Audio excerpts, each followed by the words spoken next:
আমরা সব সময় বলবো বাংলাদেশ ক্রিকেটে 5 জন মহারথী ছিল, যাদের সবাই পঞ্চপাণ্ডব নামেই চিনত। মাশরাফি ছিল সাহসের প্রতীক, সাকিব ছিল বিশ্বসেরা, তামিম ছিল বাঘের মতো লড়াকু, মুশফিক ছিল হৃদয়ের সৈনিক, আর মাহমুদুল্লাহ ছিল নিঃশব্দ যোদ্ধা। যাদের খেলা দেখে আমরা গর্বিত হতাম, রক্ত গরম হয়ে যেত, কখনো হেসে উল্লাস করতাম, আবার কখনো বা চোখের জল ফেলতাম।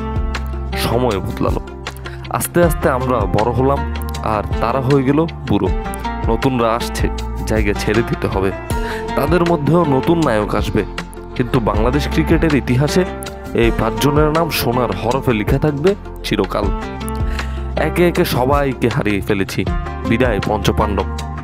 হয়তো বহু বছর পর আগামী প্রজন্ম আমাদের জিজ্ঞেস করবে এরা কারা, তখন আমরা আগামী প্রজন্মকে বলবো এরাই সেই 5 জন যাদের খেলা দেখে আমরা বাংলাদেশ ক্রিকেটকে ভালোবেসেছি, ক্রিকেট খেলা শিখেছি, ক্রিকেটে অনুপ্রাণিত হয়েছি, যাদের সাথে আমরা ভাগাভাগি করে নিতাম বাংলাদেশ ক্রিকেটের হার জিত, রাগ, ক্ষোভ, জয়, উল্লাস সব কিছু। এরাই সেই 5 জন, এরাই সেই পঞ্চপাণ্ডব।